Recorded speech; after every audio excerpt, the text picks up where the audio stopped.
एक राज्य आखिर बनता कैसे है? सोचिए, दर्जनों रियासतें, सबकी अपनी अलग पहचान। उन्हें मिलाकर एक नया नक्शा कैसे खींचा जाता है? आइए, आज हम मिलकर राजस्थान के बनने की कहानी, उसके 7 कदमों वाले ब्लूप्रिंट को समझते हैं।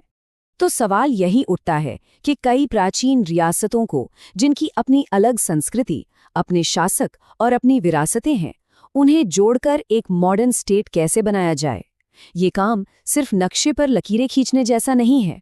ये तो पहचानों को एक धागे में पिरोने जैसी बहुत बड़ी चुनौती है। और इस बड़ी चुनौती का जवाब, इस पूरी कहानी का राज, इस एक टेबल में छुपा है। इसे सिर्फ तारीखों और नामों की एक लिस्ट मत समझिए, ये एक पूरा का पूरा ब्लूप्रिंट है, एक नक्शा है। तो चलिए इसे स्टेप बाय स्टेप डिकोड करते हैं। तो हमारी कहानी की शुरुआत होती है साल 1948 से। ये एकीकरण के लिए एक बहुत ही एक्शन पैक्ड साल था। यहीं पर आज के राजस्थान की नींव के पहले पत्थर रखे गए, वो भी एक के बाद एक 3 अलग अलग संघ बनाकर। तो सबसे पहला कदम उठाया गया 18 मार्च 1948 को। पहले टुकड़े का नाम था मत्स्य संघ। ये समझिए कि ये पहला बिल्डिंग ब्लॉक था जिसने भविष्य के राजस्थान की नींव रखी। तो पहला ढांचा कुछ ऐसा था।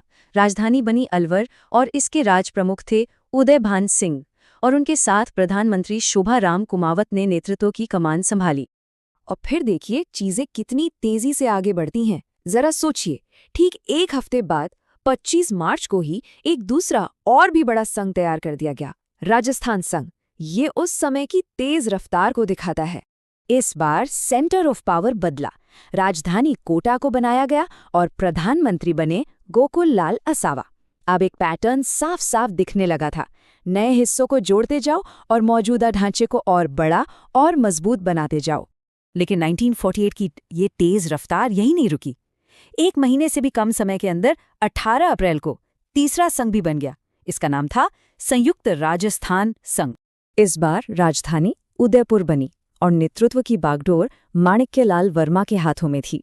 तो सोचिए, सिर्फ एक महीने में मार्च से अप्रैल के बीच 3 बड़े और जरूरी हिस्से अपनी जगह पर आ चुके थे। नींव अब बहुत मजबूती से रखी जा रही थी। अब हम आते हैं साल 1949 में। ये साल इस पूरी कहानी का सबसे बड़ा टर्निंग पॉइंट था।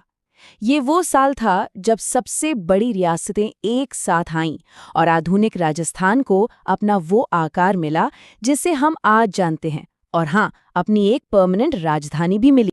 इस ऐतिहासिक मोड़ को एक बहुत ही दमदार नाम दिया गया, वृहद राजस्थान। इसका मतलब है ग्रेटर राजस्थान। यह सिर्फ एक और टुकड़ा जोड़ना नहीं था, ये तो एक भूचाल जैसा था। जयपुर, जोधपुर, बीकानेर और जैसलमेर जैसी बड़ी बड़ी रियासतें एक साथ आ रही थीं। ये एकीकरण की कहानी का क्लाइमैक्स था। 30 मार्च 1949, ये वो ऐतिहासिक तारीख है जब वृहद राजस्थान ने असल में आकार लिया और जयपुर को राजधानी चुना गया। ये एक ऐसा फैसला था जिसने आज तक इस राज्य की पहचान को तय किया है। और इसके पहले प्रधानमंत्री बने हीरालाल शास्त्री। इसके कुछ ही समय बाद 15 मई को इस ग्रेट मर्जर को और भी पक्का कर दिया गया। जो सबसे पहले चरण में मत्स्य संघ बना था, अब वो भी वृहद राजस्थान में शामिल हो गया। समझिए कि अब पहेली के लगभग सारे बड़े टुकड़े जुड़ चुके थे। तो अब तक कहानी थी जमीन जोड़ने की, लेकिन अब कहानी बदल रही थी। अब ये एक राजनीतिक और संवैधानिक बदलाव की कहानी बन गई थी, जो भारत के नए गणतंत्र के साथ कदम से कदम मिलाकर चल रही थी। और ये तारीख तो हम सब जानते हैं। भारत के पहले गणतंत्र दिवस यानी 26 जनवरी 1950 को इस पूरे इलाके को आधिकारिक तौर पर राजस्थान नाम दिया गया। ये सिर्फ एक नाम रखना नहीं था, ये रियासतों के एक संघ से एक एकीकृत भारतीय राज्य बनने का ऐलान था। ये जो बदलाव हम देख रहे हैं, ये राजशाही से लोकतंत्र की तरफ एक बहुत बड़ा कदम था। राज प्रमुख का पद अब राज्यपाल यानी गवर्नर बन गया और प्रधानमंत्री का पद मुख्यमंत्री यानी चीफ मिनिस्टर। ये सिर्फ शब्दों का हेरफेर नहीं था, ये सत्ता को राजाओं के हाथ से लेकर जनता के चुने हुए प्रतिनिधियों को सौंपने की प्रक्रिया थी। और अब हम आते हैं कहानी के आखिरी हिस्से पर, जहां सारे चरण एक साथ मिलकर राजस्थान की पूरी और अंतिम तस्वीर हमारे सामने रखते हैं। ये कोई एक दिन या एक महीने का काम नहीं था, ये पूरे 8 साल लंबी एक यात्रा थी। इस सफ़र को देखिए। 1948 में नींव रखी गई, 1949 में जयपुर के रूप में इस राज्य का दिल धड़कने लगा, 1950 में राजस्थान की पहचान मिली और आखिरकार 1956 में ये प्रक्रिया पूरी हुई। हर साल एक मील का पत्थर था। और ये है आखिरी तस्वीर, फाइनल फ्रेम। 1 नवंबर 1956 को राजस्थान अपने मौजूदा स्वरूप में आया।